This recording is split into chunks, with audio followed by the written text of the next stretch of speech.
Yo, Dishing and Swishing Podcast, episode 27. Today is January 28th, here in the basement, not in the SiriusXM studios.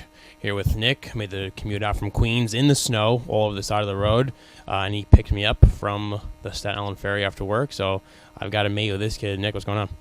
Nothing. It's funny, I was driving through Staten Island on my way to get you, and I decided today was a 90s rap day. So all the way from Queens to Staten Island, it was just 90s rap. Yeah, and regardless of who was listening. You were in the areas of Staten Island that are not the greatest. Yeah, Wu-Tang Clan ain't nothing to mess with. Yeah, not the nicest areas. Yeah. That's for sure. The North Shore of Staten Island by the St. George Ferry Terminal, not great. Well, yeah, I just saw straight out of Compton, so it was heavy NWA today. I was on a little Nas Illmatic. I switched that. When I rode through Brooklyn, I had a little Jay-Z and Big on. So today was a 90s rap day. Just some days you need that. How was your week going? The week's been good. My week's all right.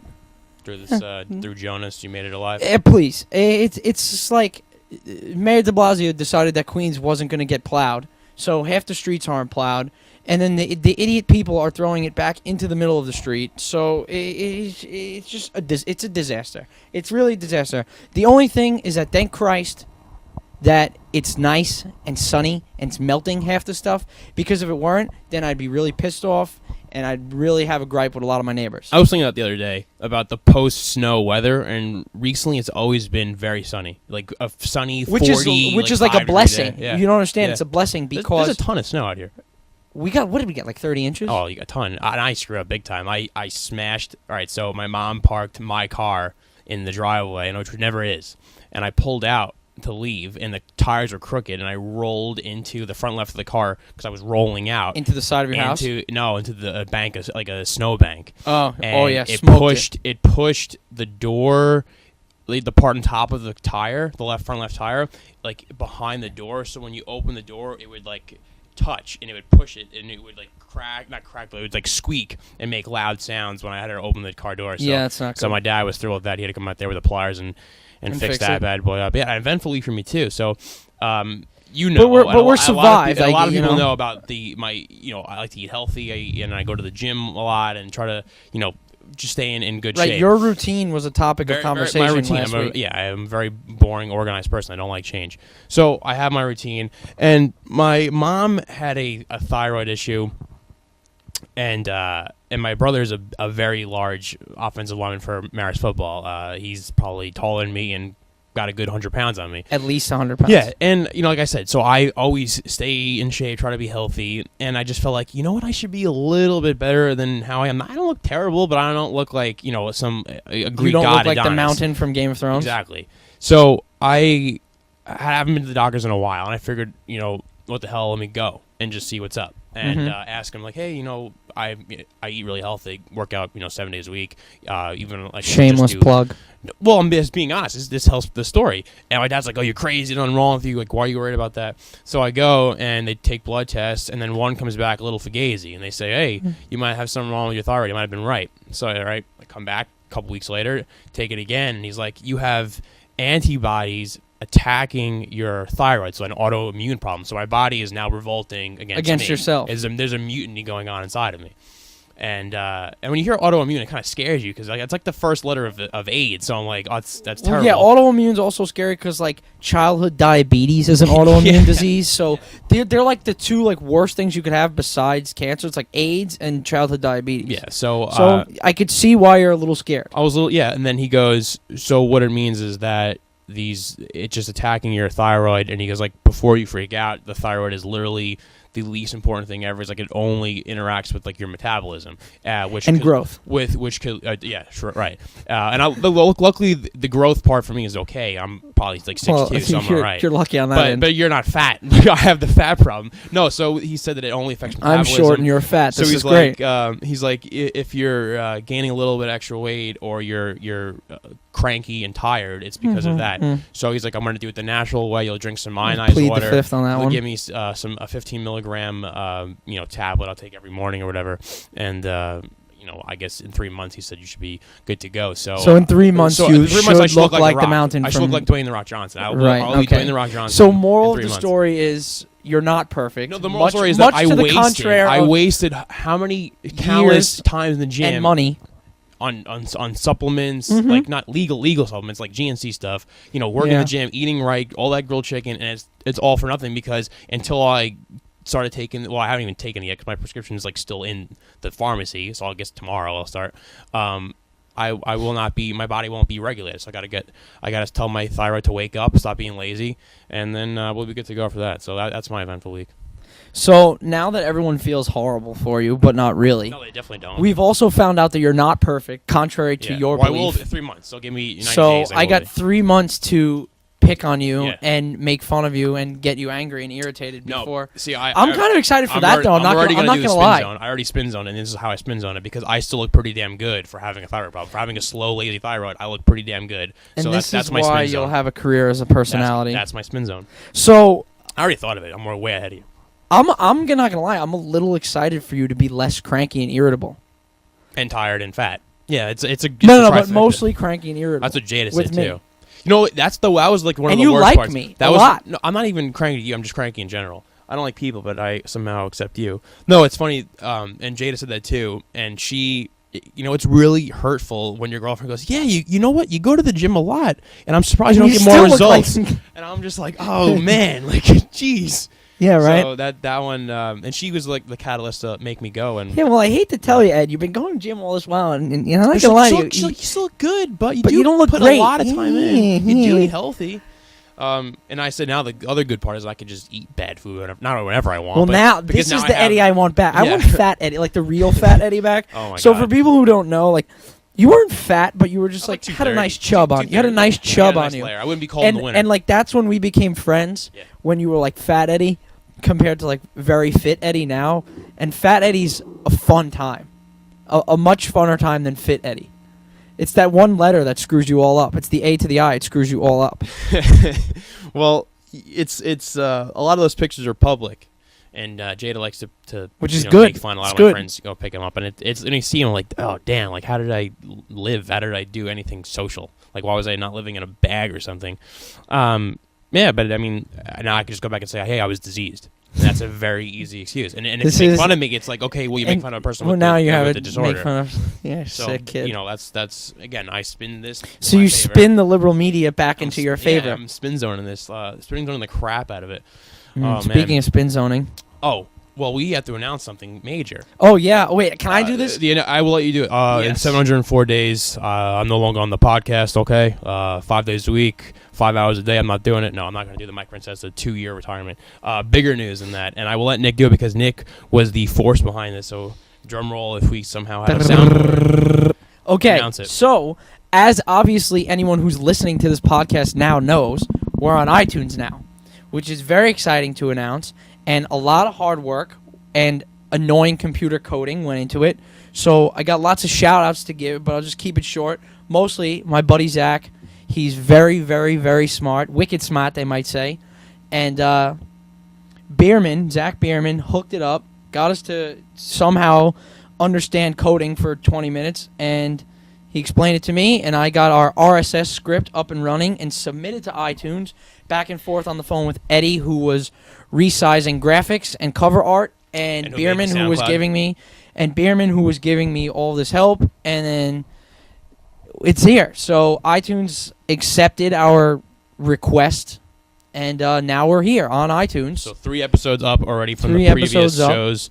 Today is the 4th, and I don't know how this works. Some kind of dark magic. Voodoo magic. Basically, what he explained to me is that Well, like this episode, for example, what happens next? what happens So now I is hit we submit put this to onto a SoundCloud. SoundCloud, Okay. and boom, because we submitted that thing called an RSS script or RSS feed, since we Does made it that, automatically. SoundCloud translates, it's like English to Chinese. Right. It translates into iTunes language, and iTunes reads it and picks it up right away, and within the hour, the podcast will go from SoundCloud to iTunes, and we'll be straight. Great. So everyone who's listening or will listen, go to the iTunes page or just type in us on iTunes on your phone, wherever you have it. And is And the subscribe. Dishing and The Swishing Dishing and Swishing podcast. and subscribe to it. And then You have to subscribe we've to it, also or we been will told- find you. We've also, I mean, we're going to post it everywhere. We'll post it on Twitter, post it on the Facebook. We've also been told to like us on Facebook, the page, and to follow us on YouTube and get a lot of views on that. Those are key for us. Major key alert. Major key so alert. do those things, and as well as always tweet us. Your at DNS_podcast. Definitely tweet us there. Is that all the house cleaning stuff? So that's the house cleaning. Yeah, just mostly like shouts to Beers, shouts to Mac Freeman, who hooked us up with some other interesting things, but that will not be revealed now. That's a nice tease. So that's a good teaser. Let me tell you something about a teaser. So got a lot of people. Shouts to Brian, because Brian Gallagher. Yeah, Brian Gallagher. Brian Gallagher is the PR guy who's telling me what to push the Facebook and to push the YouTube. He's the wolf of Wall Street, considering Brian's big dog. But anyway, that's it. That's house cleaning. Now on to business. The first order of business was, I think there were 2 football games last weekend. One that was pretty exciting and one that was a total bore. We'll get into, I guess, the fun one first, and that was the Patriots-Broncos game. Tom Brady versus Peyton Manning, number 17. Looks like it'll be the last time they ever play each other. I think Peyton Manning gave Bill Belichick the nod, saying, that's it for me. Let me tell you something. That was pretty classy. On Peyton's end. The other thing that was pretty classy was C.J. Anderson's Instagram post. I did see that. To Tom Brady. Yes, I did see that. I think that for all of the rubbing balls and faces that went on during that game, which Deflated was utterly ridiculous, Deflatable. and Von Miller's interception video, I think that those 2 acts of class really shine through for the game for me. This is going to be really nice. I was very happy to see Peyton win, besides the fact that my girlfriend's from Boston and her family is huge Patriot fans. And, Screw you, Justine! And the New England Patriots are my most hated sports franchise in the history of ever. It was still nice to see Peyton just win one for the old guy's sake.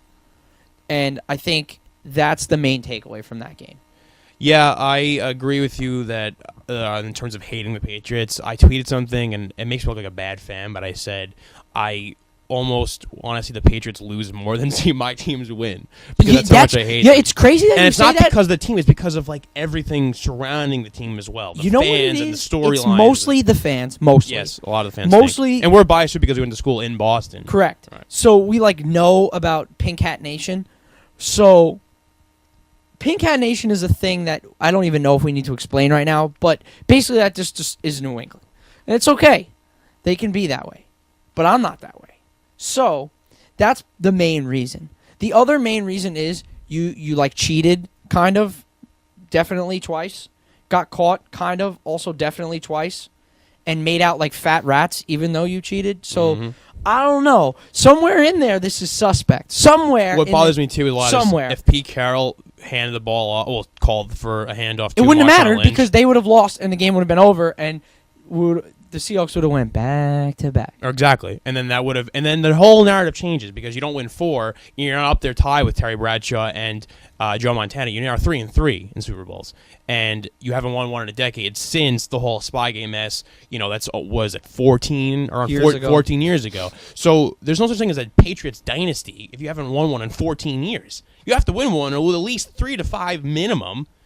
Pull a Spurs like the Blackhawks every other year, something along the lines of that. Or my fantasy football team every other year. Fantasy football team, right? So I mean, yeah, and I'm not gonna poo-poo when I hate doing that, and what happened. Malcolm Butler did get the interception, and that's fine. I had a huge argument with Justine the other day about her poo-pooing our accomplishment on Twitter. I mean, on iTunes. And I was like, "You're poo-pooing us." And why would she say? I'm not poo-pooing you, because she's like, "Oh yeah, that's great, but like you guys aren't big time yet." Oh, jeez, Justine. Right. So I had to interrupt you because that hurts. You don't poo-poo victories. No, ever, you don't. Ever. Because what happened. We're on iTunes, and the Patriots won. Malcolm Butler intercepted that football. The game's over. You can't take it back. You can say this thing about, if David Tyree didn't catch the ball against his helmet. Well, it's the same thing. So I'm not going to do that. So, but the narrative if the would Earth change. never separated into continents, we would never have different nationalities. I don't know. If my aunt had a ball bag, she'd be my uncle. Anyway, in terms of the game, I think going ahead for them to play the Panthers, let it be known also I picked the Broncos and we picked the Panthers, so high five on air. Yeah. And, I think double right. Denver's defense is no damn joke. No good. joke. But I if think Von Miller was in the backfield any quicker, he would have taken the damn snap. Well, you see what he said about Tom Brady gets the ball in 2 seconds, and he goes, "Yeah, sometimes I only need one." It's a great line. The one thing I'm kind of scared about is I don't think this could work as well as it did versus Cam Newton. No way. Tom Brady can't move, and Tom Brady, it's a known thing. I said this on a previous podcast. The Giants won the Super Bowl for one reason, both Super Bowls, because they got Tom Brady without blitzing him, and the Patriots O-line was terrible. It was very bad. The Patriots O-line was a joke. Swiss cheese. But Cam Newton, it could run. He's a mobile guy. He's also 6'5", 250 pounds. Their so run he has game no is problem also to take over a linebacker. Their run game is also, I don't know, 7 or 8 times what New England's run game is. Yeah, New England's barely runs Jonathan the ball. Stewart's an actual starting running back who's very, very productive in this league. He has been. Yeah, You know, when he's healthy, not, he's very good. He's not James White. He's not Brandon Bolden. He's Right. not any of these guys that New England had to put in there because Deion Lewis went down and LeGarrette Blount for that matter. Yeah. He's not these guys. Their offensive line is also very good too. So, to your point, no, it's not going to work as well. No, and I don't want to get too deep into the Super Bowl preview because we have an extra whole week because the NFL wants to milk this. I don't blame their cash cow, so I'll get to that more next week. One other point from that game, at the end of the game, when the whole miraculous kind of comeback from the Patriots happened and the Broncos had the ball numerous times and all Peyton Manning had to do was convert a first down and his arm failed, did not let him do that. That to me was a huge red flag because he looked pretty good early on. The 2 touchdown passes he had were great. Great the throws. second one was a great throw. He should have nailed Emmanuel Sanders twice for touchdowns and missed him twice. Yeah, he was off. He just another arm strength. His accuracy is off because of that. I mean, he was known as being an accurate passer because he was smart and the ball was getting out quickly. But to miss receivers on intermediate throws or short throws, it's not going to go well at all for the next game, especially, the much better defensive back group, I think, and the front seven's not even a comparison. I mean, you have possibly the 2 best linebacker tandem.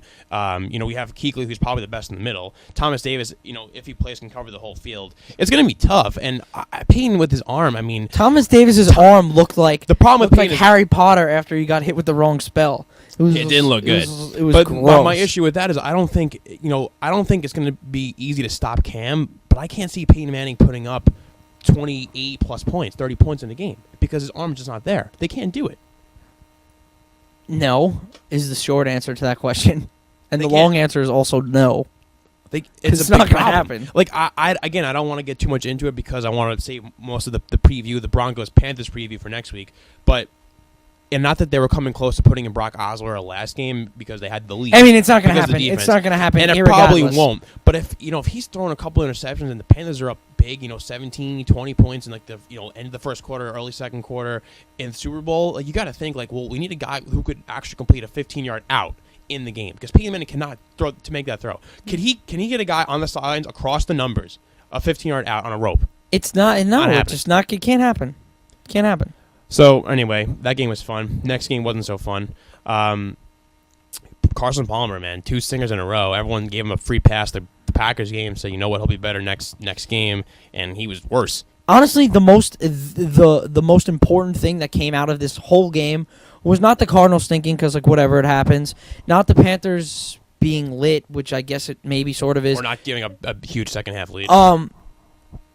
It's just mostly Cam Newton. Yeah. It's just entirely Cam Newton. He has stolen the show from September when Kelvin Benjamin was hurt all the way till now, and even till yesterday or today with his comments. The comments, yeah. Well, which we'll get to. To recap that game quickly, and there wasn't really much to recap besides the fact that, Carson Palmer stunk. Say what you want about his regular season. He could have been a top 3 to 5 MVP candidate. He might have been. I don't know where you rank him. I probably 3. have him there. Very good season. The Cardinals are an all-around great team. They had, Larry Fitzgerald resurrected himself. You have John Brown. You have Michael Flood. Good receiving core. The running back, they had Johnson and Johnson both there. So they're a pretty good team. Great defense. And, Cam just ran all over them and literally ran all over them. He threw all over them. He dabbed There's all over them. nothing they could do to stop him. And it's just... it's scary to see how good they were. They did not give up a second-half lead. People were afraid of that. It happened in the Seahawks game. Happened in the Giants game.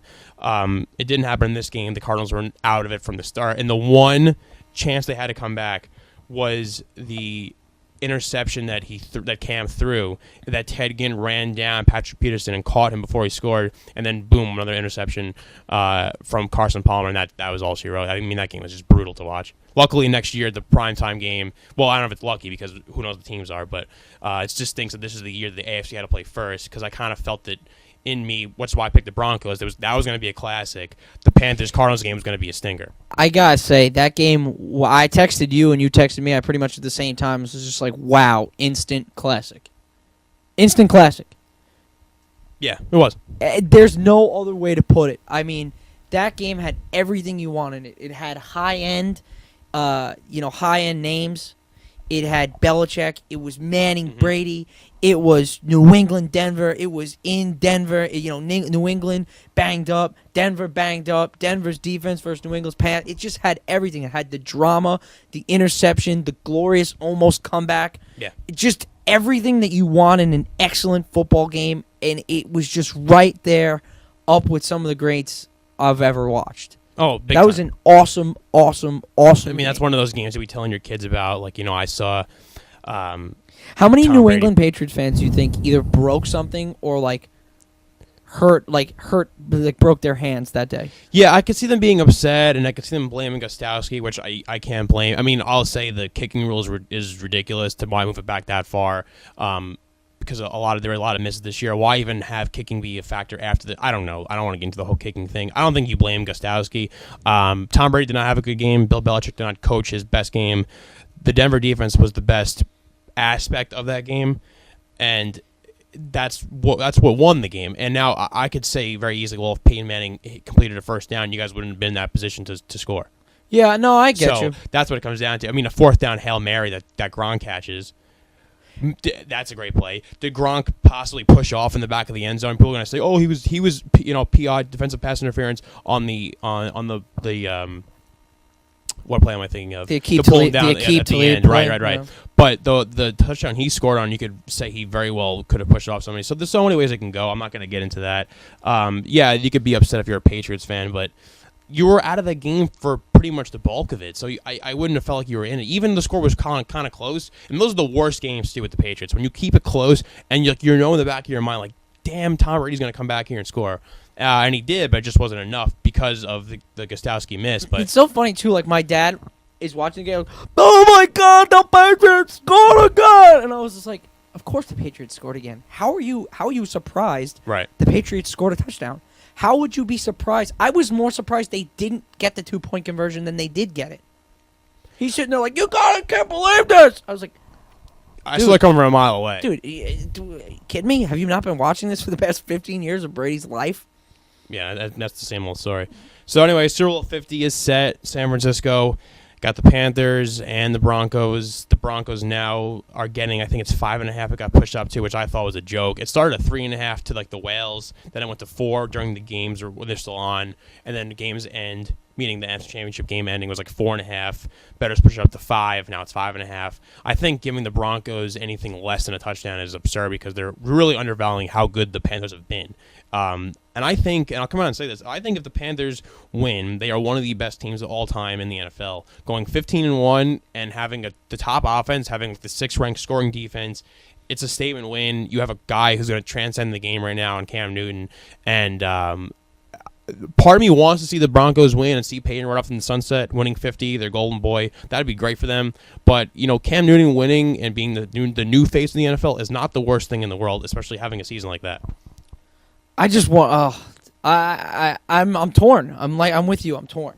Like I said, Manning, great end of his career. The twilight is upon us. Another one of our generational superstars is gone after this year, more than likely, I would imagine.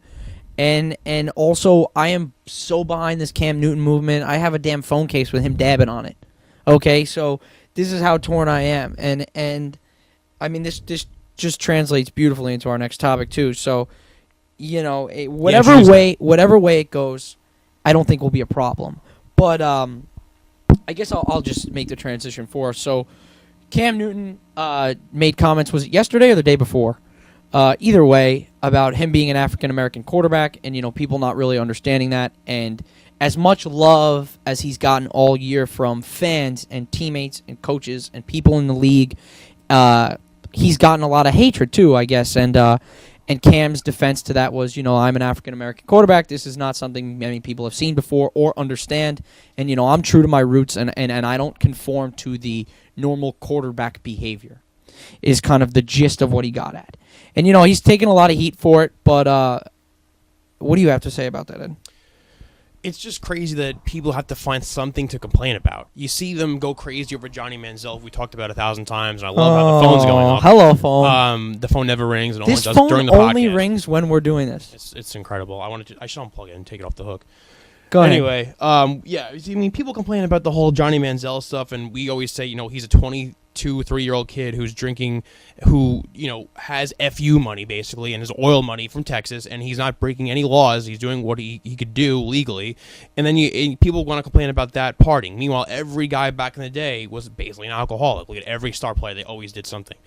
And then now you have Cam Newton, who's literally just handing balls to little kids who come to games, boys, girls who want to make their day, go high-five them on the sidelines, and that's too much. Dancing after a first down, that's too much. Or after a touchdown, that's too much. You have fans writing letters and trying to boycott him from the Seattle Seahawks stadium. The whole Packers thing, I believe it was the Packers. Didn't the mother say she'd rather have her daughter or whatever watch the cheerleaders than Cam Newton? Yeah, something like that. His gyrations were... Are you kidding me? I mean, the guy's in full pads. Wait. You'd rather watch the cheerleaders who are dressed in nothing than a guy's in a full uniform. Yeah, I mean, I don't know. Where is logic? Is logic? Is it there? Is there any logic at all? The Green Bay Packers situation, they try to call the police on him for pulling down a sign. The little the police, the armed forces, they wanted to call on Cam Newton, a football player, for pulling down a sign. It's just ridiculous. And that's funny too, because in Green Bay, when Aaron Rodgers was throwing 40 touchdown passes and gyrating his junk all over the damn TV, all over the damn field, wherever he wanted, double checking and slanging his junk everywhere. Was there a problem with that? No, and I think not at all. And did we have to watch 57 million GD commercials about it with State Farm? Yeah. Yes, we did. And no one complained about that. And I made the point, before we got on air about the whole Tom Brady thing. Tom Brady's a really animated person on the sidelines or on the field. He'll whine and complain if things don't go his way, and he'll certainly forget whine and complain. Tom Brady's cursing. He's throwing helmets. Right. You don't have a problem with that, right? And people don't say a word, but Cam Newton, because maybe he's not, you have a lot of these NFL fans who are the older white fans who are just not comfortable with seeing a person like Cam Newton do what he's doing. And the fact of the matter is, right now, he's destroying the NFL. He's the NFL MVP. He will be named it shortly. And he's destroying the NFL, and he's having his way with defenses, and he could do what he wants. And like he says, if you don't like me dancing, then keep me out of the end zone. And frankly, I agree with him, because he's walking the walk and talking the talk, so he could do both. So I have no problem with what he's doing. That's such a fire quote from him. And if you want to stop me, keep me out of the end zone. Exactly. So I don't have a problem with what Cam Newton is doing. A really interesting story today was at work. So Sean Toohey from The Blind Side, Michael Orr's stepfather, who he's famous in the movie for being bringing him in. He went to Ole Miss and became the NFL pick. He got picked by the Ravens. He now is a Memphis Grizzlies TV color guy. Sean Toohey, yeah. And now Michael Orr is on the left tackle for the Panthers. So he moved on from the Ravens, won a Super Bowl with them. Now on the Ravens. On the Panthers now. And he said that, Michael is a very quiet guy. His family texted him, congrats on the win. He goes, we haven't won anything yet. He's very focused, wants to win Super Bowl 50. That's on his mind. That's his goal. And he said that, Sean Toohey, said that Cam Newton has been the best thing for him, because he's been such a fun influence, and it's just a super nice guy who's always willing to have fun and wants to see a smile on everyone's face. There's no story about Cam Newton being a bad guy. Cam Newton has not done anything off the field, and it's been bad. Yes, you want to say what you want about the whole college stuff, the JUCO thing, and the laptops, and all of it is a mess. Who knows who got paid at Auburn? But at the end of the day, Charles Barkley said, even if he was paid, that's the best $200,000 investment. You know what? It's the whole Auburn college history. First of all, I don't know how much blame that's on him or is on the university itself. And college football is a dirty, dirty place, and it happens all over. It wasn't going to be Auburn. Dirty people. If it wasn't Auburn, it would have been somewhere else. So I don't have a problem with that. And he's a young kid, and his dad was involved. Who knows? Whatever. Right now, Cam Newton, the man who's 25 years old, has been 5 years in the NFL, whatever it's been. He's his own person, and he's done nice things out of the kindness of his own heart with the charity work and all these commercials with the NFL play, and everything you do on the songs with kids. We've all seen on TV. He's appearing now a lot more than a lot of other players have been. He's the new face. So I think people just have a problem of somebody not acting the way they want, like Tom Brady. Who's everyone's the former phase of the NFL, the golden boy, this and that. If he does it, it's fine because he's Tom Brady with 4 rings. But Cam Newton, the new kid on the block, right. That's when people get kind of irked, and I don't see why that's fair. I mean, you want to talk about dancing? There's plenty of guys who dance or celebrated after first downs or sacks, whatever. Roy Williams, who used to be in the Lions and the Cowboys, would give the first down signal after every catch he'd do for a first down. Jared Allen, who's on his team now, used to do the whole cattle tie up after every sack. I mean, so many guys. Jason Taylor used to draw the box and kick it. So many after a sack as well. There's been so many guys who've done that. So I don't get why Cam Newton doing such a bad thing. Why? Because he puts his forehead into the crease of his elbow. That's now a problem. Because people, like, why is that? It's kind of like he's not trying to smell a fart. Oh my God! Like, the guy scored 45 touchdowns. Learn to stop him. Look, this is it. It's the fact of the matter is this: he's young and he's an African American and he plays quarterback, which is known for being the whitest position on the football field. That's just what it is. But you know what? You can't stop the guy because we don't know about Cam Newton's character. I don't know about Newton's character. You don't know about Newton's character. No. All we see, and neither of these idiots who say stuff. Exactly. And all we see is the nice things he does, the football, the dancing, the smile on his face constantly. His teammates rallied around him. And do his teammates rally around him? Yes. 100% they do. Is the team winning? Yeah. Yes. Do the fans love him? Yes. Is he making the ownership in the Panthers organization lots and lots of money? Oh my yes. God, yeah. Is and the he NFL. himself making lots and lots of money? Yes. So you, Mr. Joe Blow, who came from who knows where, your opinion don't matter. Sorry, brother. It doesn't. Don't matter. And you know what? I'm not sick of Cam Newton. I'm not sick of 1 ounce of what Cam Newton is doing. I'm not sick of him winning. I'm not sick of him dancing. I'm not sick of him smiling. I'm not sick of him doing literally anything on the field. I'm not sick of any of it because, you know what? This guy's got a smile on his face and he just seems to enjoy it. Granted. Is he ham-boning it the hell up? Definitely. Is he? And he's definitely doing it now more because all the chatter. Yeah, and I get that. Ham-boning it up. But you know what? I still don't care. Right. I still don't care because he's good for the game. And who knows this? Whoever, like you said, Joe Schmo was calling into a radio station. If you were a 6'5", 250-pound, would you want Cam Newton on your team? No, I'm going to say something different. If you were a 6'5", 250-pound beast of a man that is playing quarterback in the NFL and getting paid over $100 million in NFL salary alone, not even counting the endorsements, and you're about to win Super Bowl 50, I think I'd be dancing too. Because no one puts themselves in his own shoes. He's having the best. He has like one of the best jobs in the world, and he's damn good at it. And he's changing the game. We've seen all these kind of hybrid quarterbacks try to come in and change it around. You had Mike Vick and you had Robert Griffin III, but Cam Newton is the one guy who is literally a pocket passer, but could barrel over a safety or a linebacker or a cornerback with ease. Yeah, he's like LeBron James, like something we've never seen before. He's a freak in the sport. So I would be dancing too if I was like him, getting paid. Oh, I'm getting paid 9 figures, whatever. You know what I'd actually be doing if I wouldn't get fined and penalized for it? I would literally be slanging my junk around. Oh yeah, because you can't stop me, and I'm having a lot of junk way. Action after every touchdown. Yeah, no, but it's there are worse things you could do than hand an NFL football to a 5-year-old boy with your jersey on. I mean, you get real. These people, I don't get why everyone needs they need to feel the complaint about something. Right. Everyone needs to complain about something. This PC world is not okay with just people doing what they want to do. He's not killing somebody. There are literally athletes. There are a lot more things to probably on his team or people he's played against who have committed actual crimes. And they're not getting half the negative attention that he's getting. And that's a problem. Yeah, it's there's a lot more worse things that you could be anti besides anti-Cam Newton. You could be anti-domestic violence. You could be anti-crime. You could be anti-shoveling your snow in the middle of the street when I'm trying to drive my car. You could be anti-almost going around me today when I picked you up from the ferry, going around me to then cut me off. You could be anti-bad driving. Why do you have to be anti something that you shouldn't be anti? What's the big deal? I wish I knew. You know what I'm getting at myself here? Inside of their mind. No, I 100% do, and we each stated our case, and I just don't understand a lot more things you can why be anti why than Cam Newton is the lightning smile. rod. I don't know why Cam Newton's the lightning rod, and I guess because his face is now becoming, it's a lot more prevalent on these commercials and ads and stuff. And I don't blame the NFL one bit for doing that because he is the perfect person to market.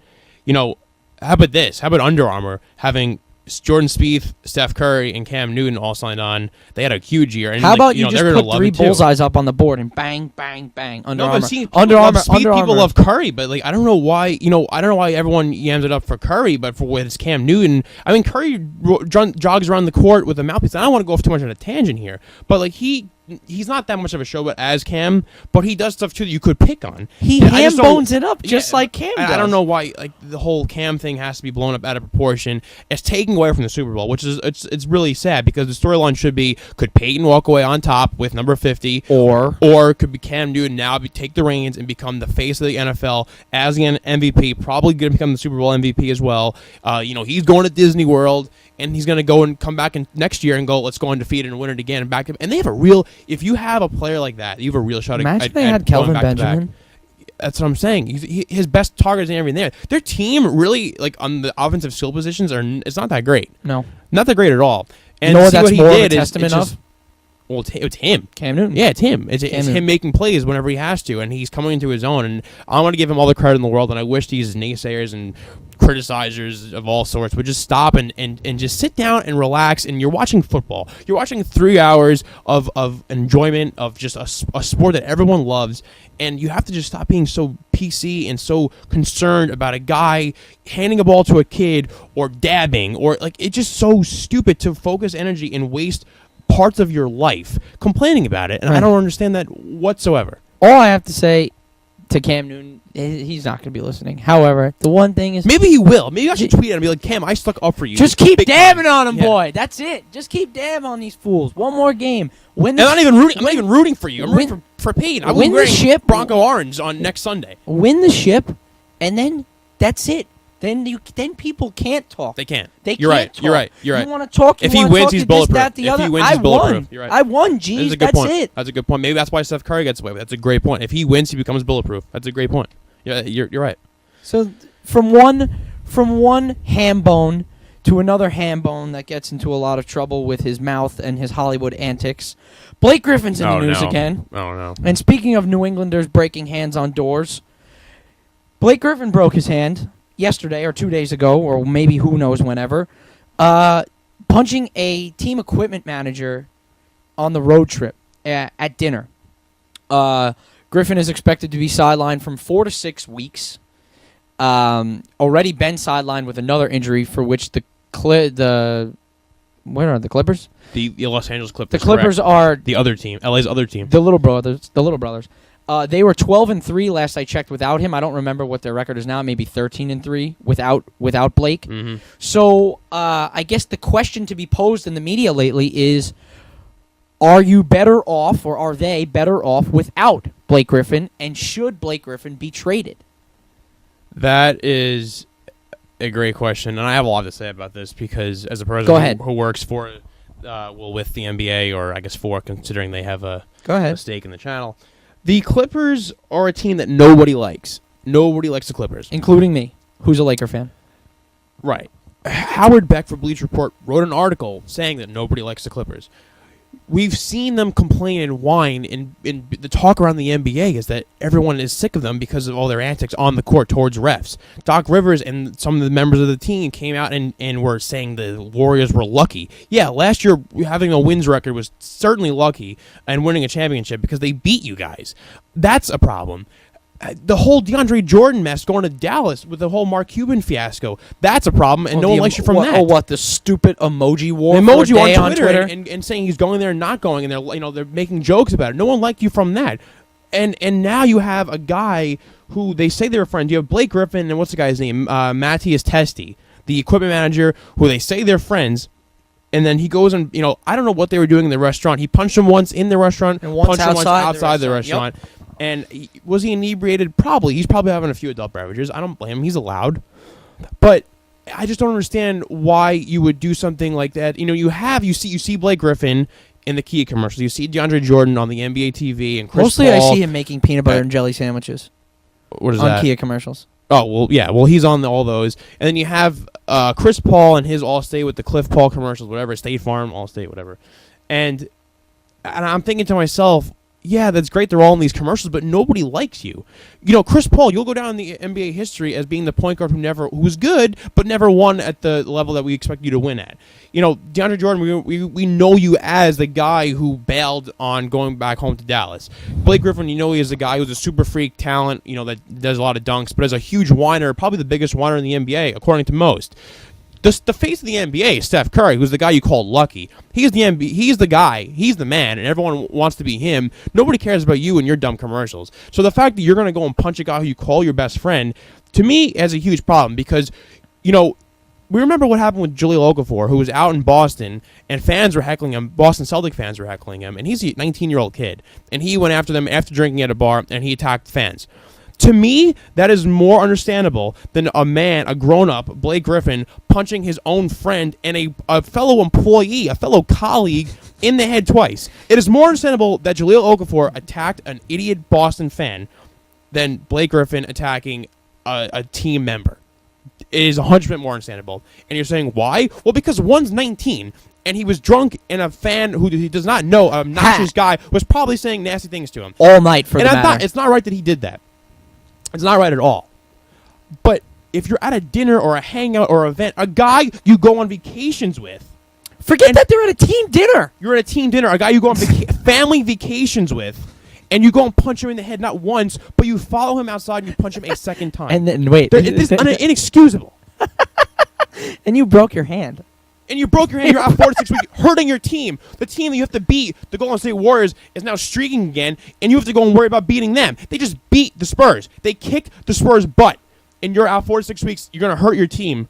So good luck in the playoffs now. You know what's hilarious about it is that their record is better without him. And we're not talking 5 games. We're not saying, oh, they went a nice little run without Blake. They're 4-1. They're 13-3 without Blake. We're not talking about 4-1. We're not talking about they've won 3 straight. We're talking about 13-3. Without arguably your best player and most versatile player. And Blake Griffin has finished, I think, 3rd in the MVP voting before. Nobody's denying his talents.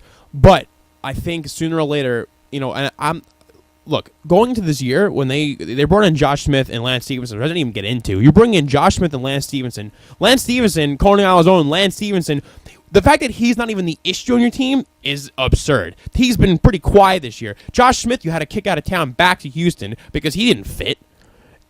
You know, and you brought these guys in, you had a pretty deep bench.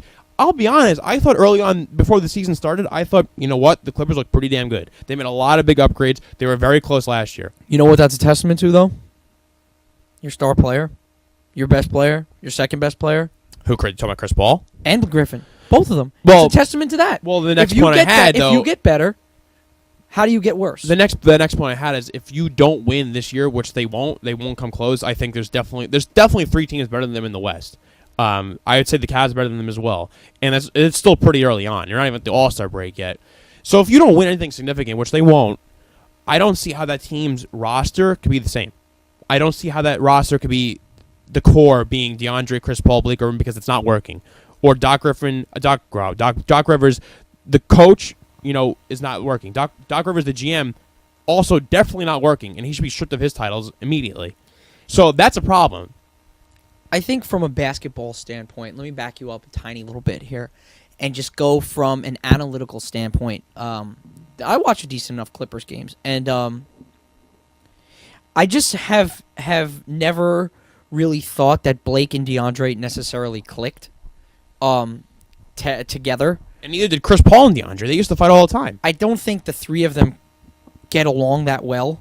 I think that DeAndre Jordan can't score outside 2 feet from the hoop. I mean, literally. In reality, he could not hit water if he fell out of a boat, unless he threw himself into the water. He does not have. He has certain skills, but he's very limited. Look, and DeAndre needs to be in the paint. DeAndre needs to be anywhere from 0 to 7 feet away from the hoop. And I mean, I think that's really changed Blake's game a lot. I think that's really forced Blake to be a perimeter scorer and a guy who's a 15-foot jump shooter, which Blake Griffin is absolutely not. Blake Griffin is a low post inside scorer with it. He's a skywalker, and he can leap out of the building. And I think that as much as DeAndre helps Blake on defense and in the rebounding department, he hinders Blake on offense, and I think he hinders the spacing of the Clippers' offense in general. I think this Clippers team also seems to struggle because they don't have any wing superstars. And, in this league today, you need a wing superstar to win a title, I'm pretty convinced, among other things. That's a great point. Which the Clippers don't have. So if you could go and ship Blake for a wing perimeter bona fide scorer, I think you're upgrading your team immensely. Right, and they added bench pieces, but to add to your point, they have Jamal Crawford, who's not really a wing scorer. He's a good shooter, but he's like 36. And JJ Redick is not Klay Thompson. Again, another shooter. And then you added Josh Smith. You got to ship out. He wants to play more outside, but he's more built for inside. Lance Stevenson, they haven't really relied on to be that role yet. So you're right. So I think at the end of the day, your best bet if you're the Clippers is to move Blake. Yeah. I think your spacing is better without him. I think that there are less headaches, and I think that something about him being a Hollywood superstar and eating peanut butter and jelly sandwiches really gets to certain people on the team. Probably, I would guess. Like I said, I'm not an insider. I'm not Woj. I wouldn't know, but I'm just saying, if we were doing this together, right, and you got every endorsement deal and I got squat. Right. You don't think you'd piss me off a little bit? Sure. So I think that's just general human envy there. And so I think the best bet is to move him. I think it's going to happen. It has to happen this offseason. I think it has to happen before next season starts. Yeah. And if they continue to play You're well right. without him, I think he will be moved before the deadline. If they continue to play good basketball. That'll shake up the NBA in a huge way. You don't think the Celtics would want to give a couple first-round picks that Danny Ainge has stashed up for about 4 years now for a guy like Blake Griffin? No, you're 100% right. So you're 100% right. And I've thought this for a while, and I said, Doc, the GM has to do something big this offseason because they won't win, because they're not going to beat the Thunder, they're not going to beat the Spurs, they're not going to beat the Warriors, they're not going to beat the Cavs even. So I think that sooner or later they have to realize what can they actually get back for Blake Griffin, because he seems to be the odd man out, because you just re-signed DeAndre, and he's not the guy you have to really move. It's the one. It's Blake. Blake is the MVP candidate who, for some reason, does not really mesh with what CP3 wants to do. And they made a move. They give him credit for making moves. They try to make moves and add pieces, but it's just not working. And a big thing you learn is chemistry. Chemistry is what matters, and guys who fill a certain role. Why could the Warriors do what they do with the whole small lineup? Each guy has a certain role. They have to learn that. And I think there's too many personalities there. I think Doc Rivers is an overrated head coach, and it's just a whole friggin' mess. That's really what it is. One of the main reasons the Warriors win, and this is just a testament to them as well as a testament to what the NBA does not have on a consistent basis, is Klay Thompson said he doesn't want to go get a max contract from another team and be the star because, quote, winning with Steph is too much fun. Okay? Right. Klay Thompson scored 45 points last night. Casual 45 at that, by the way. But a 45 points last night, and in the interview he said Steph is the MVP, essentially. Okay? Well, yeah, that's a testament to that team, but also a testament to what the Clippers and many teams in the NBA are not. You are not good enough. Flat and simple. No, they're not. You are not good enough, They're not and close. that's it. And I think that when you're stuck in the mud as such, the only thing you can think about doing is make a change. Make a change. You cannot continue at the same pace and be successful, because it's not going to happen. You'll be run out of the gym by 40 points, and you will pack your bags the following day and go home and have to talk to the media. No, and you're right. And making a change is something that happens in the NBA quite often. We've seen so many firings this year. With the Rockets already, and there was rumors with the Suns, rumblings now with the Wolves. So many things transitioning? happening, and I this is a transition This is in a good. I like in a this. podcast. This is You don't even good. need Go to. get The it. thing is, in a Just do podcast, it. Keep going. You don't have to in a podcast. I love it, You can though. say, This is for radio's sake. Topic 1, topic 2, but this is radio's sake, yeah. But we don't get callers and breaks. We have to just talk straight through. A team that made a change that should not have made a change, and actually had a lot of negative feedback about the NBA, which I loved. I love the negative feedback they got from coaches, and that's oh my god, that's the podcast first for you. sneeze ever. Salute. We'll fix it in post. No, we won't. The Cavs firing David Blatt and using their, I guess, assistant, I don't know if he's assistant head coach, but Tyronn Lue gets moved up to head coach, and they immediately, extend him, which has like never happened in the history of the NBA. Very odd, but you knew the writing was on the wall because a lot of players liked him instead. Cough, cough, LeBron. And that's the reason why he's here. LeBron James now has 6 head coaches in his career. And this is a guy that almost got Eric Spoelstra kicked out, and it wasn't for Pat Riley.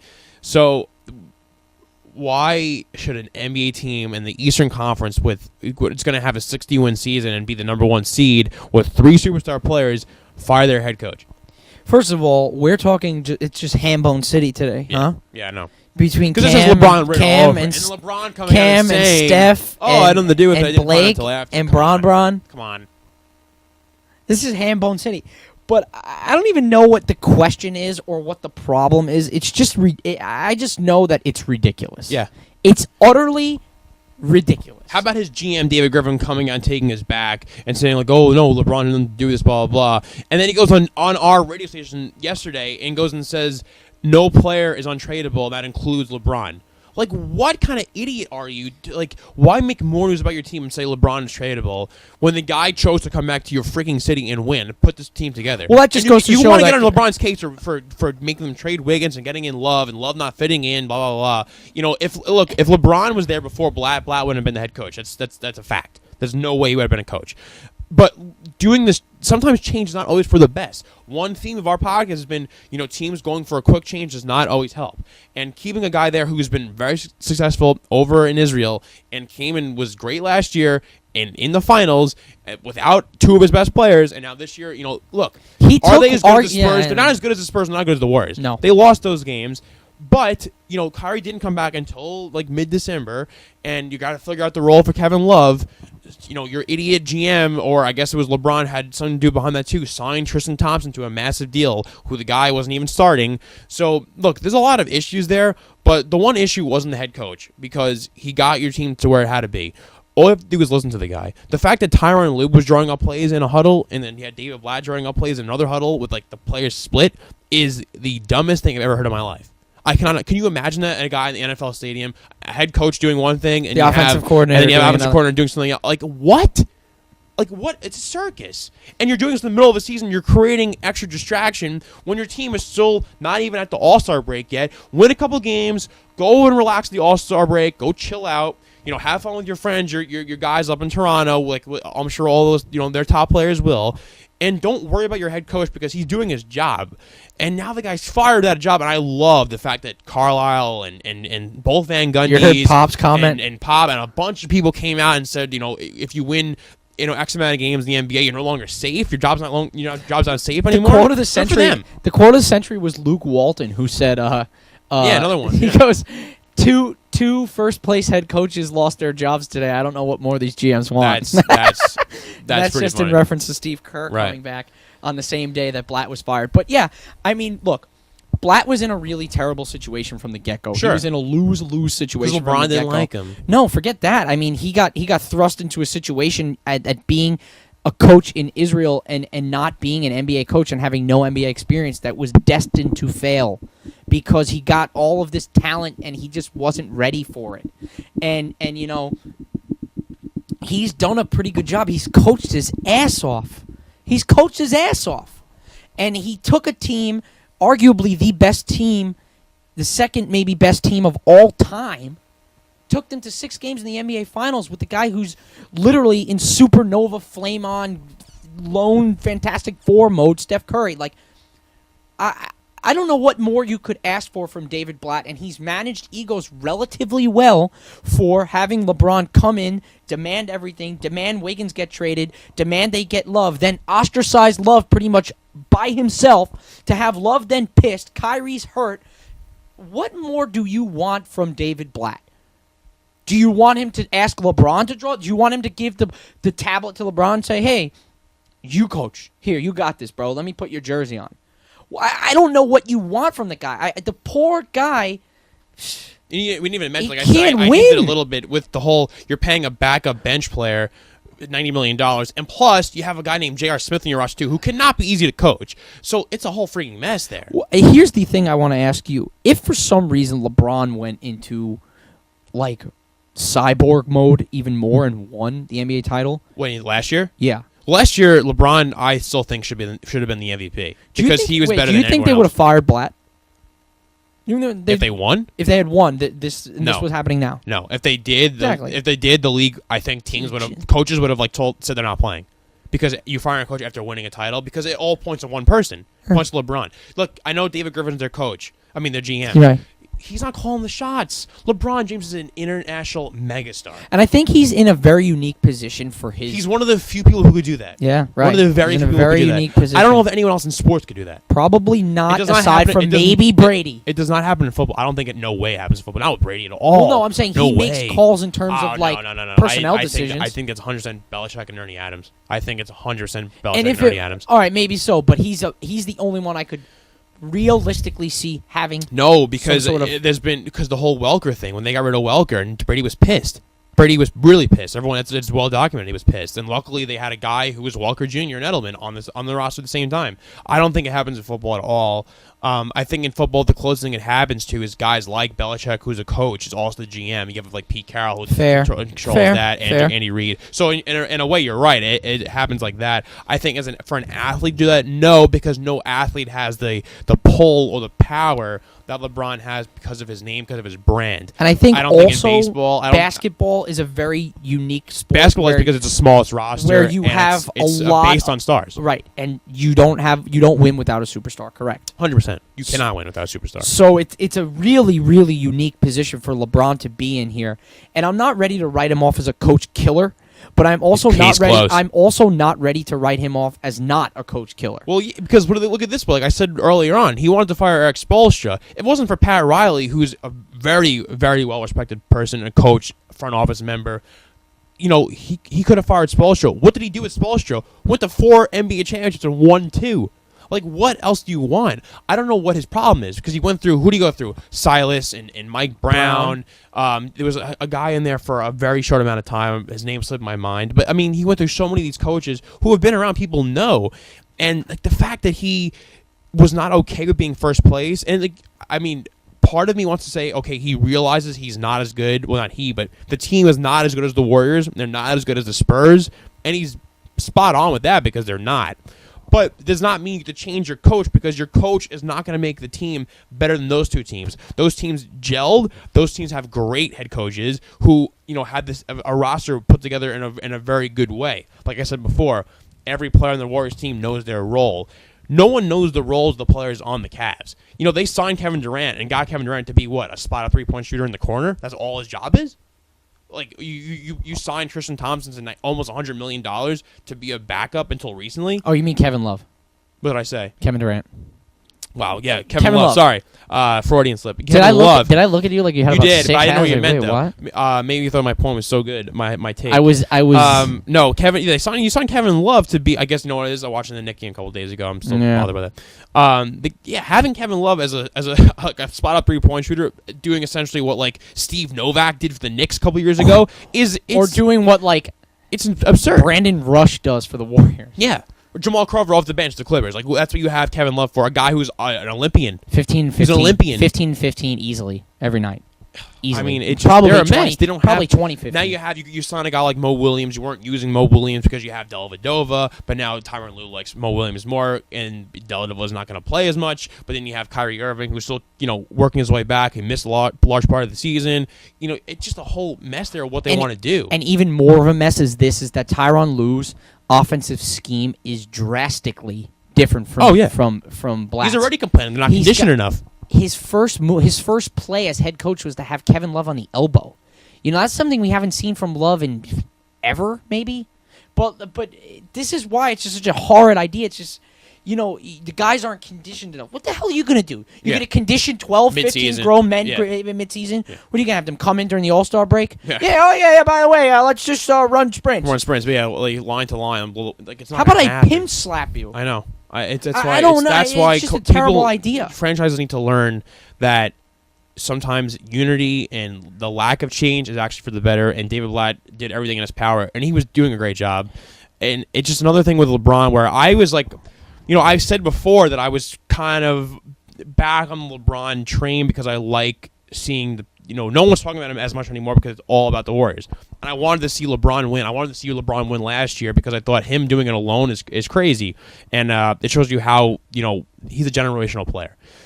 And now with him doing this again to another coach when your team's in first place, it's a really bad look. It's a really bad terrible look. And you just think, how could you root for a guy who is like so short-sighted and doesn't understand the ultimate goal? And he's, I don't know. I don't know what goes through his mind. And maybe the problem is also this: you can't tell him anymore that he has no power, right? Because now you're lying, screwed. and you're now also it's lying. all up to him.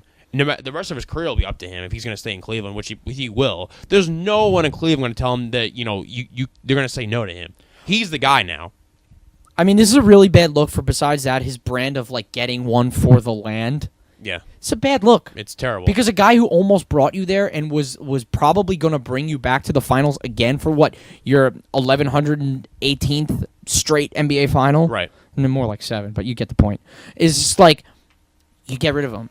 To a guy whose famous moment in the league is getting stepped over by Allen Iverson. Granted, Tyronn Lue is very well respected. So from what I understand, yeah, I'm sure people like him, but I'm not saying that. This is nothing against Tyronn Lue. We're not saying Tyronn Lue stinks. It's the fact that you have David Blatt there, who was a first place coach. Well, they weren't for number 1 last year. The Hawks were, but they got to the finals last year. They're number 1 this year. They should end that way, and they should be representing the East in the finals. And you're going to fire him. It's so much what the coaches, guys that he plays against, that people coach against him, are saying we're on his side. But so that's a terrible look for him as well. Right. How do people are in the league and look at LeBron going, wow, you're firing coaches left and right, dude. Like, you're the one, calling the shots of the team. And the funniest part, the absolute funniest part, is when LeBron James made his announcement through Lee Jenkins on SI, he said that this is a process and the team is not good enough to win right now. He said those words. That this is a process. That they're not good enough to win right now. They have to make changes, and it's a long way away. It's not going to happen in a year. Well, you know what? It did happen in a year because you made the finals and you were 2 games away from winning. And now you're going back in your word because you're firing a coach 1.5 seasons into his tenure there. So you lied to your city and all your fans. And now you're going to look even worse, and people don't like you already. They're going to hate you even more now. Because what's going to happen if you don't win, which no one thinks you will because the West is too damn good, they're going to say, well, you got David Blatt fired, and it didn't even help you. Tyronn Lue cannot do the trick. And then what's going to happen next? You're going to trade away Love or move somebody else in the move a package deal. Other guys, Thompson, whoever else you have. I mean, Kevin Love is dastardly on defense, but that is but it's the NBA. A lot of guys are. That's not an argument for today. That is not an argument for today. Kevin Love's pick and roll defense. I don't think Kevin Love's defense is enough to trade him because, put it this way, LeBron had Andrew Wiggins on this team, who is on his way to being a pretty good player. And he made the move for a win now guy in Kevin Love. And Kevin Love is, have a time, start time to fit in instead of fitting out, the whole post about Kevin Love. And now, I don't know how the relationship is, but Kevin Love is certainly not being utilized the way that other teams would utilize him. So what's going to happen next? You're going to move this guy? It's just, I think they're going in a scary slope. And LeBron wants to say he's an intelligent guy. He knows a lot about the game, and I do not doubt that. I think he does. 1 millisecond, LeBron is probably... The exit knows the game himself. Yeah. Sure he does. Yeah. But for once, be intelligent and say nothing. For once, be intelligent and play the game. For once, be intelligent and just be a leader. And stop trying to find ways to finagle yourself either... He's the king of putting himself in a really bad spot. It's like almost what A-Rod did years ago. Stop trying to find your way into really bad spots. Saying or doing the wrong thing. Right. At the wrong time. Look, I mean, I don't know. We pretty much exhausted this topic, but I think... they'll represent the East still, but I just don't know how much faith I have in them, and it makes it much harder to root for them now because now I'm almost like, well, let's just see a back-to-back champ, or let's just see the Spurs, that old team do it again. Because now it's like, why root for LeBron who's getting people fired for no damn reason? Yeah, no, that's the sentiment he's sending, that's the message he's sending. The league hates him now. What are we at on time? We're a little over an hour, so we have 20 minutes left. The last thing I wanted to get to was the... handball number 5! We do have one tweet from Vic we'll get to in a minute. Who you calling Yoenis the handbone? Oh, so this is the first time we disagree because I think the handbone situation is the Mets organization. Well, he certainly hams up everything. Come on now with the armband and the bat flipping. And see, I have no problem with that. I don't either. I don't have a problem with it, but he's still a handbone. I like Yoenis coming back to the Mets, obviously. But the Mets almost really effed themselves big time.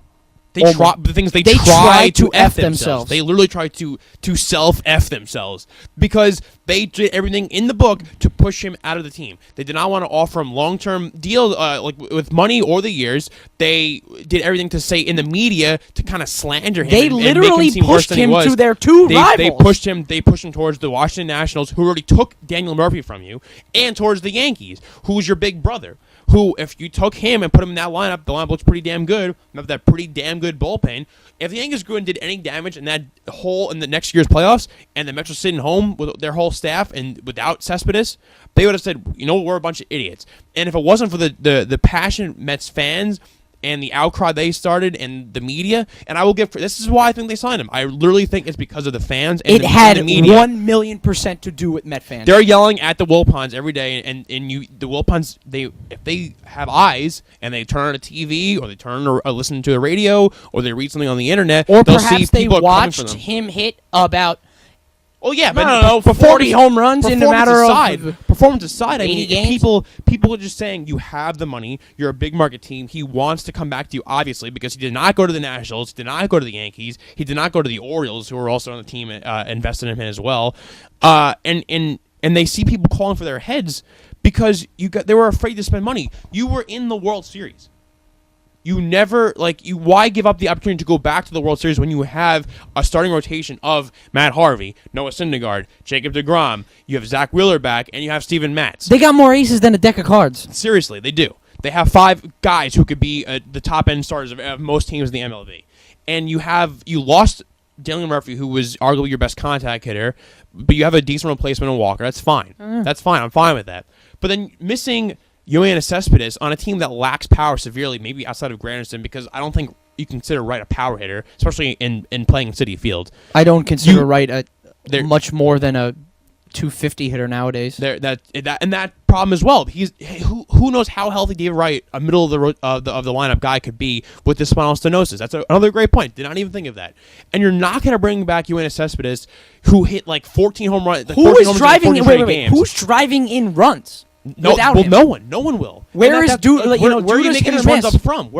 You're relying heavily on Darno and Conforto. Heavily. Yeah. And I'm not to say they're not going to be good players. I think they will be good players. I think their whole lineup now. They are not 35 and 120 guys. They're not going to do what Yoenis Cespedes did because not many people did in MLB history what he did in that stretch run. He got them. He put the team on his back and said, "We're going to go to the playoffs." And he got them there. And then Daniel Murphy took over the reins. But letting him go, and you want to say, oh, he was kicking balls around. He blew it when we got there. Yeah, and he's golfing too much. You wouldn't have got there if it weren't for him. So I don't know why they distance themselves so much. Anyway, they go and sign to what the deal, 3 years, $100 million. Yeah. Opt out after 1 year, and I think the opt out after 1 year. Excellent deal for both ways. And we were debating this in the car, but I think the 1 year opt out means that he'll come in and he won't suck it up because he's going to come in there and have a great season. So that next year when he could opt out, if the Mets make a deep run, he'll make $25 million a year with a long contract because he'll only be 31. So it's a great idea for him to opt out of this year if he has a really good year. So I think Mets fans should be very happy because they'll look at Yoenis Cespedes and say, well, this is a guy that should hit near 300 with 30 and 100 plus. There's 2 reasons why this is an excellent deal.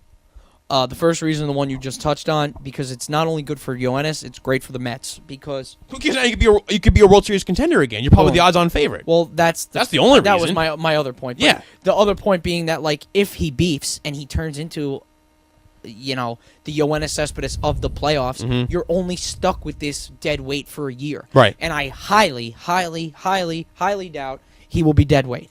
Guy goes to he won't be dead weight. Come up with at Oakland. Went up in Oakland, hit. He turned Josh Donaldson into an MVP himself. Yoenis. Boom. Goes to Detroit. Changes that lineup. Absolutely changes that lineup. He goes to Boston. Changes that lineup. Plays a hell of a left field, which is near impossible to play off the monsters. Right. Okay? He goes then to the Mets. And he just literally warmed up the bus. He learned how to drive stick, and he drove the Met bus to the playoffs himself. Okay? So this guy is one guy who can change literally the dynamic of any roster of the 30 or 32 in the big leagues. He is one of very few guys who can change the dynamic of your entire lineup.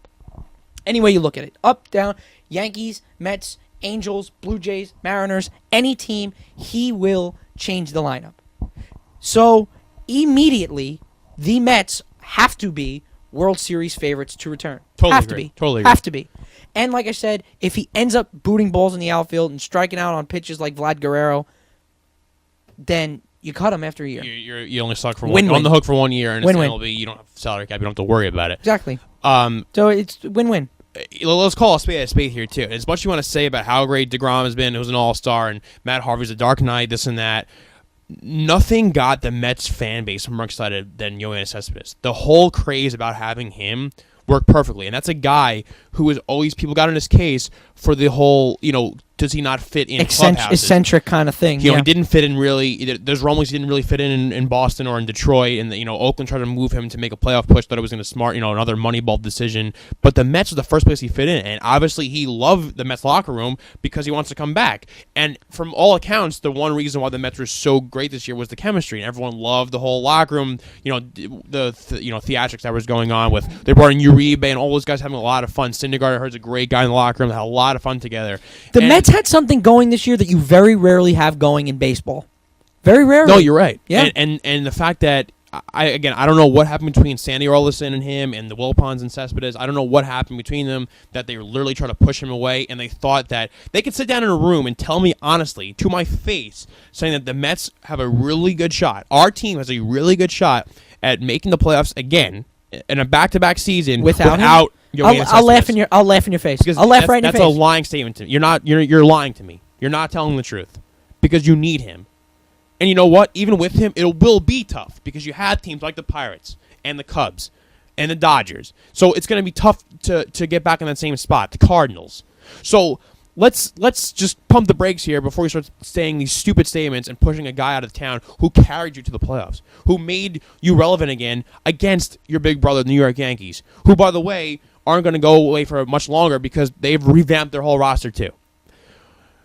So this move, I give 100% credit to Yoenis Cespedes himself for not signing the big fat paycheck and going where his heart wanted him to go and taking the less money, total, by picking the New York Mets. You know what's kind of wild in this whole thing? Besides besides what everything we've talked about, is that basically Cespedes told the team, he dictated where he wanted to go. He pulled he pulled a LeBron. That's the he almost pulled like a LeBron in the sense where he said, "No, I'm not going to sign with you, Baltimore. No, I'm not going to sign with you, Washington. I want to go back to the Mets. And you know what I'm going to do? I'm going to sit and wait. And I'm not going to play baseball until the Mets make me an offer." It's 100%. And he won. He won. So good for him. Because the scary part is that if he was a guy who just wanted the money and the Mets weren't giving it to him, he would have just signed with the Orioles, the Nationals, or waited till the Yankees could move an outfielder and would have signed there, and the Mets would have thought nothing of it. The Wilpons and Sandy Orlison wouldn't have thought twice about losing Yoenis Cespedes because they were prepared to not have him back on the Mets team. And that to me, it's absurd. I don't know how It's people absurd. could root for that franchise. Anyway, let's wrap up here. One Twitter question from Vic was about John Scott, the NHL enforcer who was voted to be captain of the U.S. team in the NHL All-Star game, and then it was traded to Montreal.